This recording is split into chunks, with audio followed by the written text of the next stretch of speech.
Hey everyone, how you doing? What's up? Welcome to my channel. My name is Chana, and I want to share with you some more topics about conversions to Judaism. I know it's something that people are searching for and looking for and thirsting for information. So I hope our channel can kind of fill that gap. Okay, so let's get started. Now, it is known that people who want to convert to Judaism are very eager and anxious to get started doing the mitzvahs and to start practicing Judaism. If you're someone that is looking to convert to Judaism or is in the process of converting to Judaism, that something that you need to know is that not all mitzvahs and not all rituals are encouraged and even frowned upon for you to do, such as keeping Shabbos, putting on tefillin, right? If you're a boy, putting on tefillin. This is because you are not Jewish yet, okay? Or not Jewish. And these mitzvahs, such as Shabbos, tefillin, right? It's like kind of like an inheritance or a treasure that was given only to the Jewish people. And it's like you're not Jewish, and then even in the process, while you're converting, you're still not Jewish. But then in the blink of an eye, the moment you convert, you're Jewish.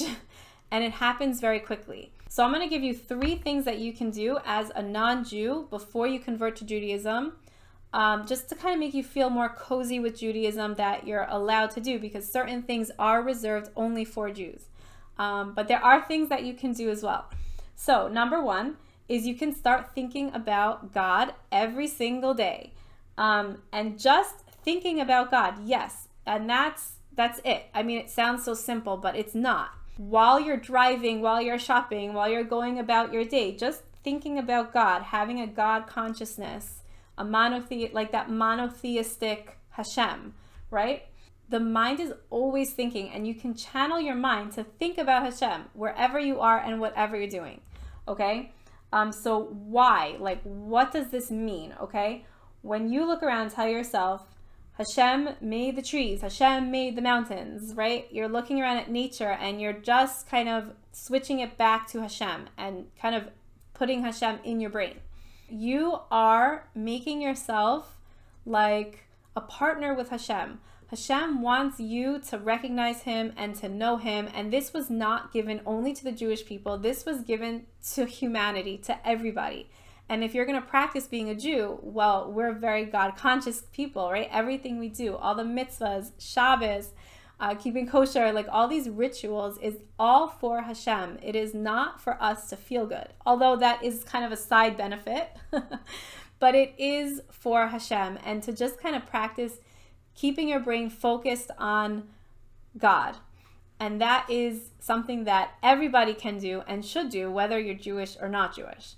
The second thing you can do before you convert to Judaism is to keep kosher. Okay, so hear me out on this one, because I don't want you to like listen to this halfway through and then like do something and then that's not the right thing. So hear me out.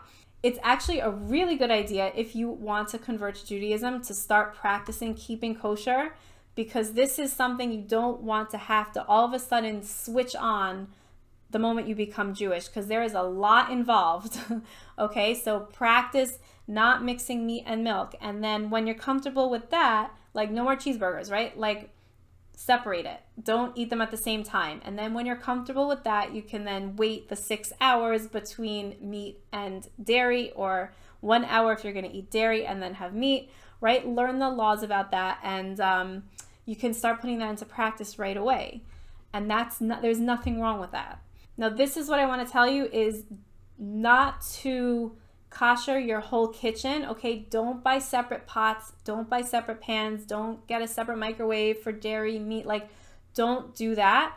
And the reason is because, first of all, it's not a mitzvah. You do not have to do that, okay? And the second thing is that after you convert, okay, if you do go through the whole conversion process and you become Jewish, the moment you become Jewish, it was like that whole kitchen was made was being used by a non-Jew, and then it becomes not kosher, and then you're gonna have to re-kosher the entire kitchen again. And that's a whole process, and that's a whole expense. It's costly, okay? So I would definitely recommend not koshering the entire kitchen with pots and pans and forks and spoons and things.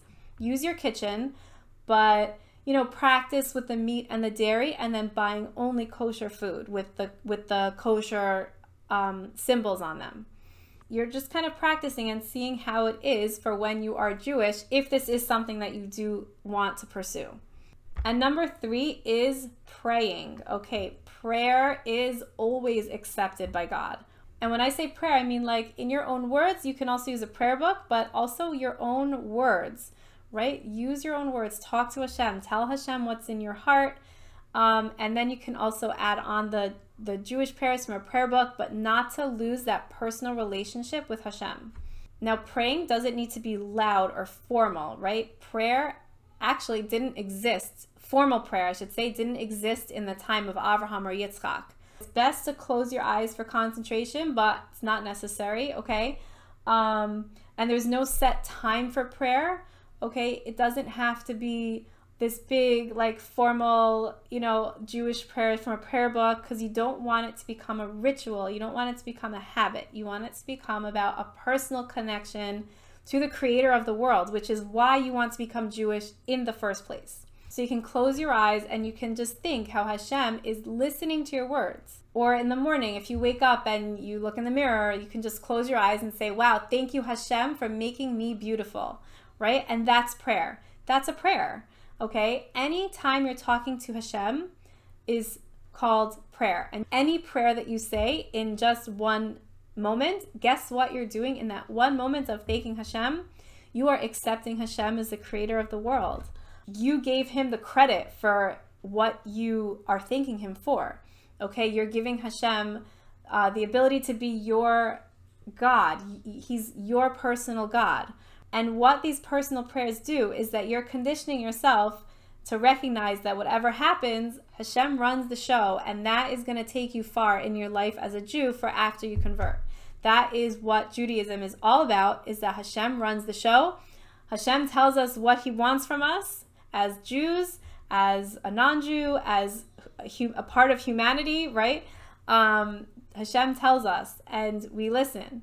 And we follow, and we love Hashem, and Hashem loves us back. Or Hashem loves us, and we love Hashem back, I should say. Now, there's a lot of things that could happen in the world, right? And we just pray that God keeps us safe from all these things that are happening, like all these bad things that are happening. We just pray that Hashem keeps us safe. We do our part. We have to do our part, right? Like King David, he had his war strategies, but he still prayed to Hashem. It wasn't just prayer. It was like, we do our part. We do what we can. But just asking Hashem to take care of all these unknowns and all of these things that look scary in the world, we're crowning Hashem as our king.